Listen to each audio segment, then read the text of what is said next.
My name is Birgit Schneider. I'm living in Berlin, Germany. I'm a cultural and media scholar researching climate images and imaginaries in culture and science at Potsdam University. The reason for the following interview is the pressing question of what we can do better or maybe completely differently in climate change communication. And to discuss this question, we invited several speakers. It was important to us to juxtapose voices from various fields of studies, but also from different countries. And my guest for this interview is Sabine Gabrysch.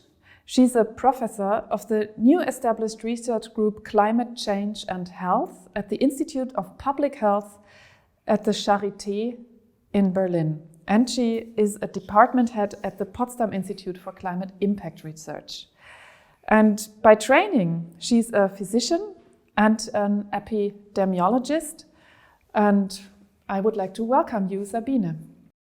Thank you, Birgit.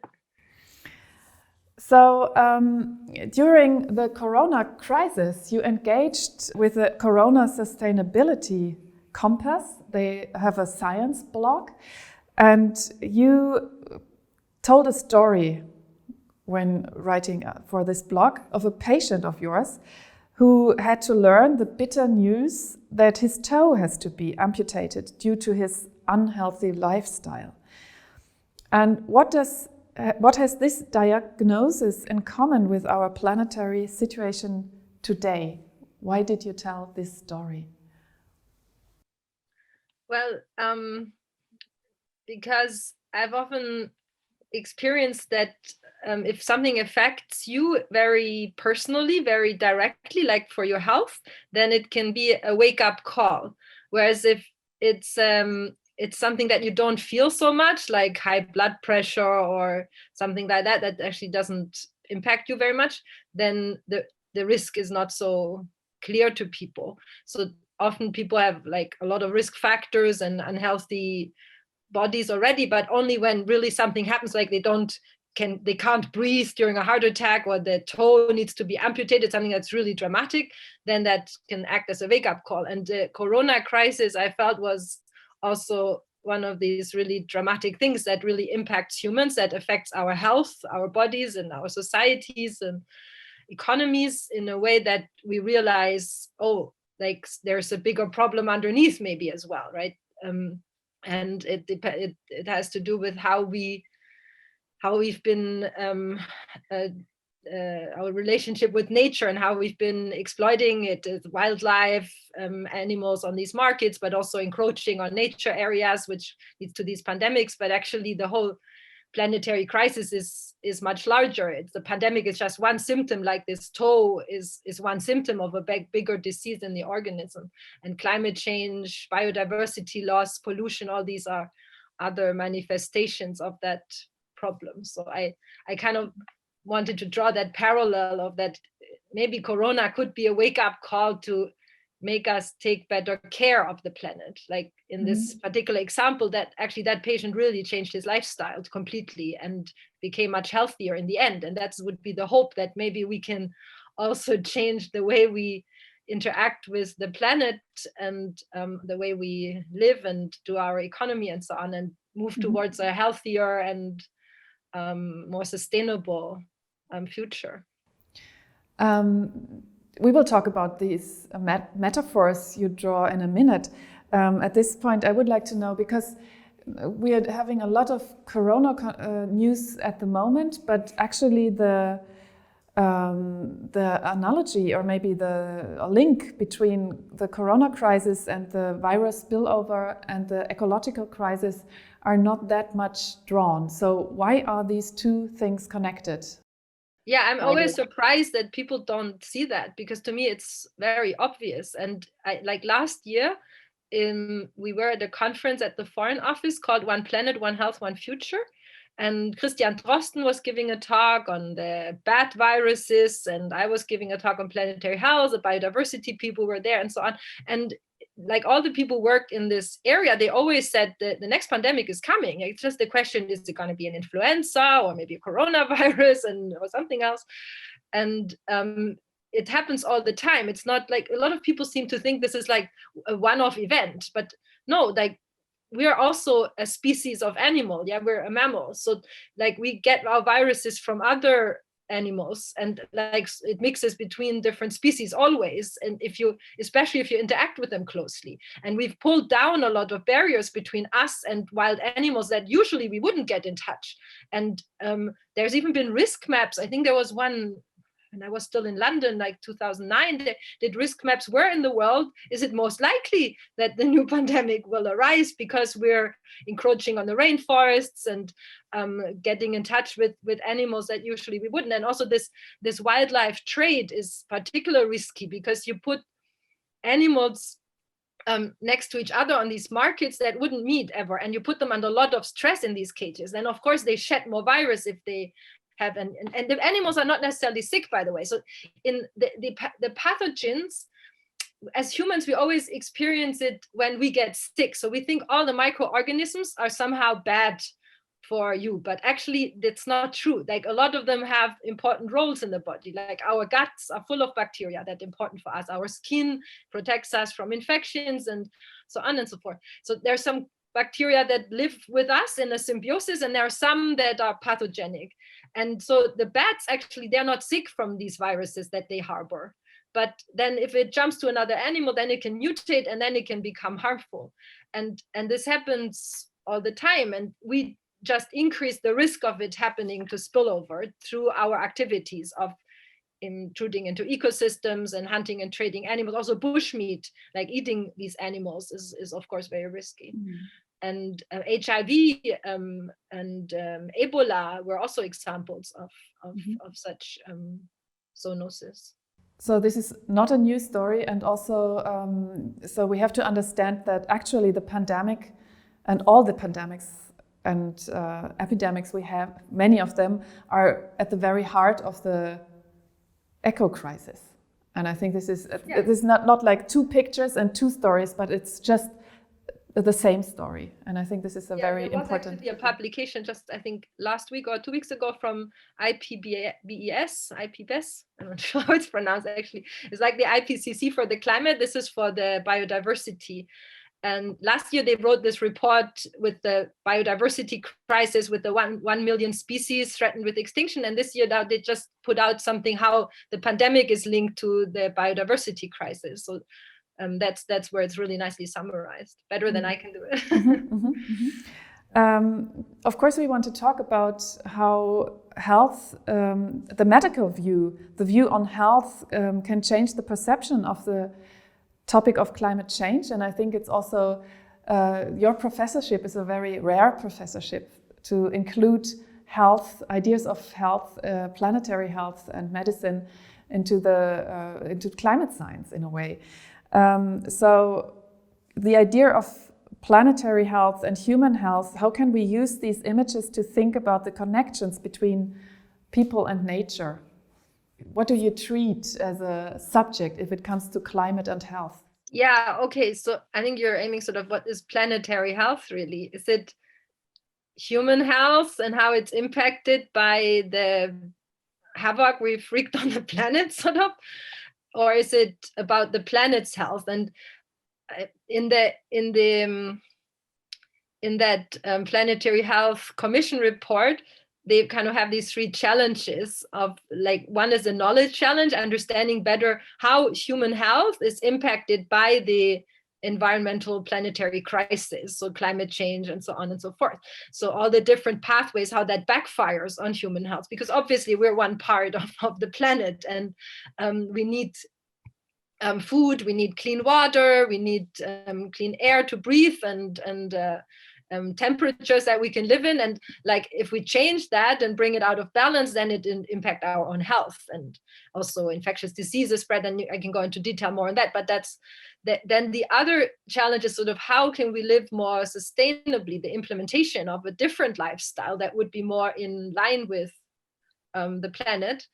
And another challenge is the imagination challenge, which I think is the most interesting in a way, maybe for our conversation, is how we actually see our relationship with nature or with the planet, which is maybe at the core of the problem. And And I like to interpret this planetary health not just as health of humans and how it's impacted by the planet, but rather sort of human health and planetary health. And like the in vivo planetary health group, they say the sort of vitality of the systems or something like that. So you can look at planet Earth a little bit like an organism, like a living system.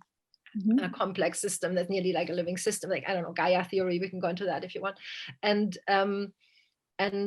kind of understand how we are part of it and how our health interacts with the overall system of the planet. And then I'm using this image of the Earth as a patient, as like having a fever. That's the climate change, but also having other problems. It's not just the fever, yeah. So there's biodiversity loss, there's pollution, etc.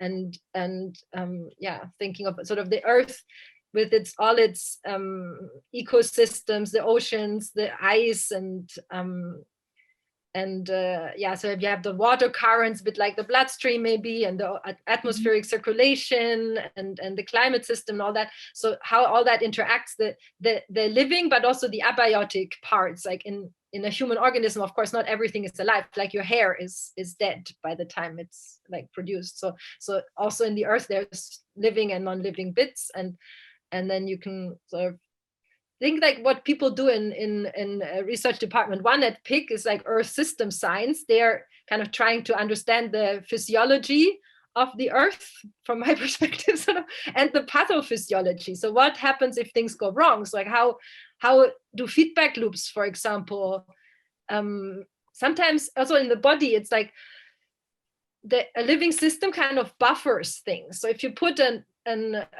kind of stress on it, then it will react and try to stay in the balance. Kind of this concept of resilience and kind of keep its function. And sometimes there are these negative feedback loops that stabilize, but you can also have positive feedback loops that something increases actually ever more, and then you can go over some kind of threshold.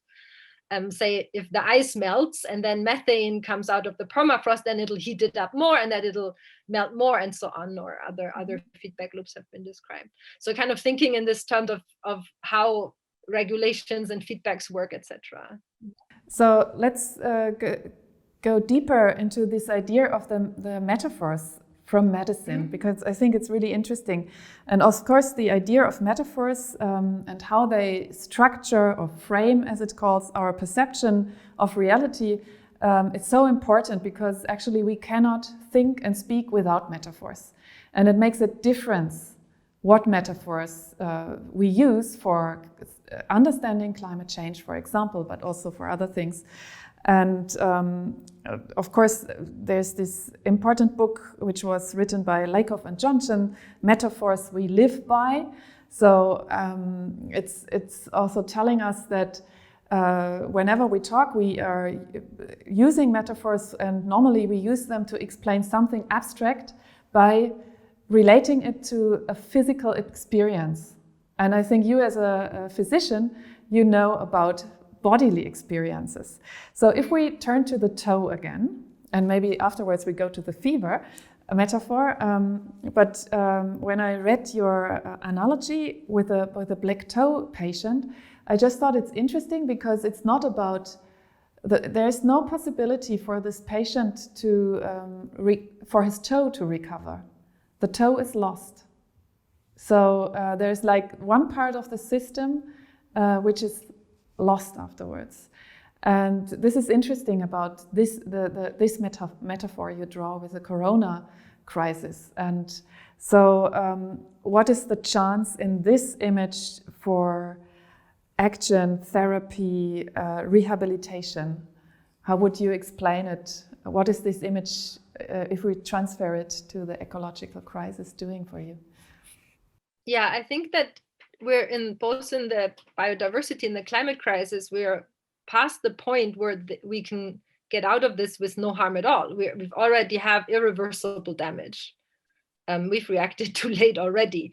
So the aim is to limit it as much as possible, and at least save the sort of functioning, the vitality of the whole system that we have, which is the planet, but also our social systems, etc. It's also clear that a single metaphor cannot shed light on all aspects, because metaphors always highlight a certain quality of a concept. Mm-hmm. And I think the interesting thing about the toe metaphor is the irreversibility you just mm-hmm. mentioned.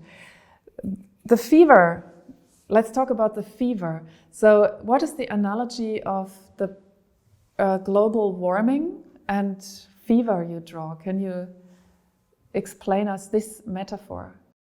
What I think is quite useful with it is that often you think like, oh, but 1 degree of global warming that we have right now isn't so bad, right? So then 2 and 3 degrees may be equally not a problem, just a bit more. But if you think about the fever, so normally your temperature is 37 degrees. With 38, you still feel sort of okay, not quite as before. But with 39, you feel a lot worse. And with 40, you feel rotten. You're not leaving your bed anymore. And then at 41, 42, at some point, is not compatible with life. There's actually, it's not just linearly going up, but at some point the proteins degrade and the body will not continue to live. Yeah, and that may help to explain this temperature rise, because also often people think, oh, but 1 degree is not very much, because they compare it to the daily fluctuations of temperature, and if it's 32 or 33 is like similar. But if you get to a limit, then it's not, it matters a lot. And with the body, and you get this limit of what's possible to function. And with the planet, we know that in the Earth's history, there have been these vastly different states of the planet. In the ice age, it was a lot cooler, and there were also many millions years ago, there were hot phases where like the sea levels were, I think, 70 meters higher or something. So they're totally different state. And that's where eventually the planet could trip into. And this maybe also goes in line with the criticism of the term climate change itself. For example, some newspapers like The Guardian, they analyzed all these terms and they came up that climate change is not helpful anymore, because climate change is a good thing and it's a mild thing and it's a gradual process, but it's not in line with the fever metaphor you were mentioning, with the emergency of fever, and it doesn't communicate So now there's a lot of talk about climate emergency or planetary emergency and so on. Yeah. Mm. And actually we wrote a paper with some colleagues at PIC, I'm not sure if I send it to you, comparing the corona and the climate emergency. Mm-hmm. And using this emergency formula that these colleagues had used earlier, where you say emergency is something with a high risk and a high urgency. And the risk is like how big is the potential damage and what is the probability for this damage to occur. And the urgency is sort of how much time do we still have left compared to how long we need to react. And then we kind of go through this comparison of, because in Corona crisis now a lot of people have understood what that means. Also, for example, this reaction time, how long does it take to get all the testing and tracking and contact tracing in place and agree with people. So it does take us a while to react as a society, but this exponential curve is also going pretty fast.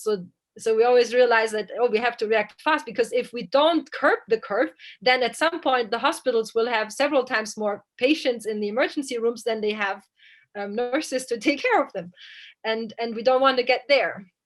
So it's a bit this prevent the unmanageable or avoid the unmanageable and manage the unavoidable, which is all the patients we already have. So with the toe again, there's some things we haven't prevented, so we have to deal with it somehow. But there's a lot worse things that we can still prevent.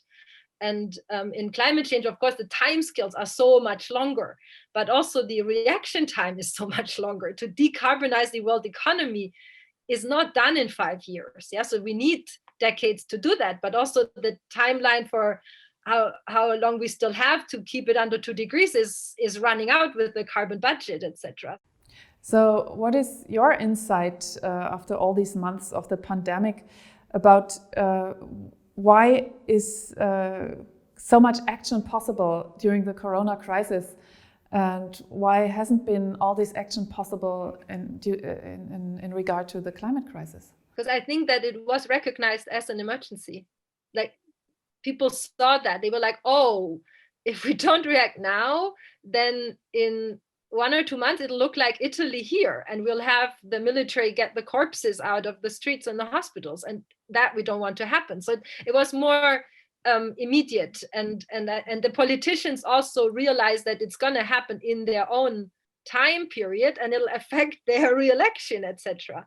Because the climate crisis, it has not been recognized. So what you say is that the timescale of climate change as an emergency works against all day the political yeah, and I think timescales. Our own human experience, because we live a certain time span, we react in certain time spans, and that's a bit longer than what we're used to. And then it's also with like everybody who has a deadline that's sort of in 3 months, then you think like, oh, it's in 3 months. Whereas if the deadline is in 3 days, you react a lot more to it, even if maybe what you need to deliver in 3 months takes you quite a long time to produce, but still it feels, oh, it's long, still a long time to go there. And this sort of, why do people not realize, or like we've compared also the sort of understanding of the emergency to understanding a serious diagnosis. So Corona is obviously, it's like a pandemic and so on for a whole society, but if you break it down even to the level of an individual patient who maybe has he feels some symptoms, whatever, like some blood in the stool, it doesn't actually hurt you, it's just not normal, you realize something's wrong, and then maybe they do some examinations, etc., and in the end the doctor knows it's bowel cancer, colon cancer, and you need to tell the patient what that means. And then having that conversation where you need to make them understand that this is something that totally changes your life. So if you don't act, then every like week you wait, there's a certain increase in the risk of that it may metastasize. And of course, you never know when exactly it will metastasize, but you don't want to wait for so many months, actually. So if the doctor talks to the patient and says, okay, this is a cancer, then they already know, oh my God, that may kill me if we don't treat, and they want to know what's the prognosis. And this conversation is actually quite tricky. And in the past, often medical doctors weren't really trained for it. Now this is improving. How do you actually do that? How do you speak to people? And you have to make it clear how dangerous it is, but at the same time you don't want to make them totally get paralyzed and full of fear and so on. So you have to also stop at some point with the explanations of how bad the scan was or whatever, but rather move towards the action and what can be done, and say, yes, but we have like a lot of people in this stage, they do fine with this kind of chemotherapy, and the other option is this, and the operation could do that, and you discuss the different options. And I've drawn this little cartoon in my own way where you see a patient that doesn't realize it, and they say, no, but I don't want the operation now, I have a holiday coming up or a party that I want to organize. And then you're like, oh, this is weird, like why would you prioritize that? Because obviously now that's more important, and you will not put your holiday in front of your life, because or your teeth in front of your life, because in the end you're dead, and then your nice teeth don't help you anymore, or your money or something. So in these existential situations, people, they realize what is the real priority. It's their health, and if you don't take care of that, then everything else becomes futile in the end. And I don't think we've gotten to this realization that climate change and biodiversity loss, they're so essential to our survival as humans and as a society and so on. And like at least in the level we're functioning now, with nearly 8 billion people on this planet, and all the sophisticated technology we have and so on, that like if we can't get that fixed, then we threaten everything else, all the gains we have. and somehow that hasn't been realized by a lot of people, and also how urgent it is. And then again, I think also medicine knows that if you give your patient a really severe diagnosis about his health, that ignorance is also a very typical way to react in the first place, and denial, not wanting to believe. And this must be. That can't be me. That's actually normal phase in when you get this diagnosis, and often also when you speak to them the first time, they don't take it in. Like at the moment they heard the cancer word, it was closed, and later on you have to re-explain everything again because there was just too much. And so yeah, but you kind of still have to help them get to this next stage, and then like all the priorities shift, and they have to adapt to it as a family, and as like the work and everything needs to be adapted to that. So as a physician, you are you got used to also giving people the bad news, the diagnosis, and this of course is also can be compared to the shock moment. Sometimes people need a shock moment in order to have a wake-up call, and at the same time in climate change communication, such moments are criticized because they might evoke powerlessness, the feeling of I can't do anything, and maybe they don't lead into action and change of life. What is your idea on this? Yeah, that it's a fine balance. Yeah, so you don't want to overshock sort of to lead to paralysis, but if the person, the patient, whatever, doesn't even understand the seriousness, then it's totally futile to discuss the treatment. It will not work. So there's actually a paper by, what's her name, Jane Morton, Don't Mention the Emergency, it's called, where she argues that we need to mention it, because otherwise how would people understand why now, like if you didn't understand you had a cancer, why would you accept that they operate on you and give you chemotherapy and your hair goes out and all that, right? And at the moment we have a bit of a discussion similar to that. It's like, say, I don't know, some kind of brain tumor and you would need a radiation. And then they say, oh no, but I don't want the hair to fall out. Can we just have a tenth of the dosage? Yeah, so the CO2 price needs to be at whatever to actually work, but we just do it a lot less so that we don't have side effects. But that means also we don't have the main effect that we actually need to treat the problem. So I think you do need to mention how serious it is. At the same time, you need to look forward. Like we can't even imagine now anymore to smoke in the restaurants and in the trains and the planes, etc.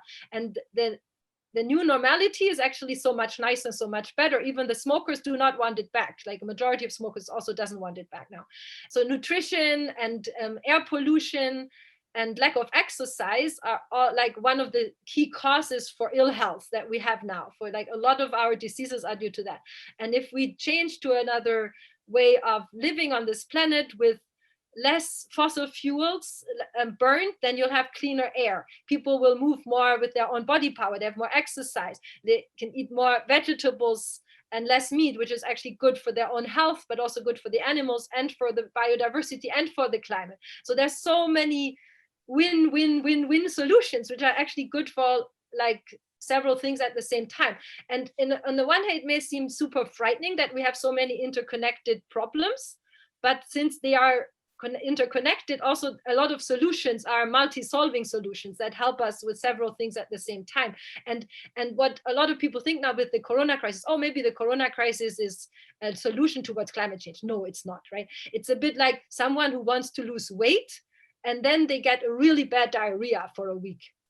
They will lose weight, yeah, because they can't eat and they're on the toilet the whole time. But it's the most unpleasant way to lose weight. And it's not going to last, because afterwards you're back to your normal lifestyle, you'll just gain it again. So what you really need to do is change towards a healthier lifestyle with healthier diet, more exercise, etc. And then the weight gain will be more gradual, but it'll also stay. And the same is sort of for corona. It's just a very cruel way of reducing carbon emissions through economic collapse. But what we need to do is change the economic system to a more healthier one that has a circular economy and so on, that regenerative energies, etc., and have more change the food system, change the transport system, etc. But that will actually be a nicer world to live in. And I think that lacks a lot in their communication, that we describe the positive vision where we want to be, and so on. Yeah.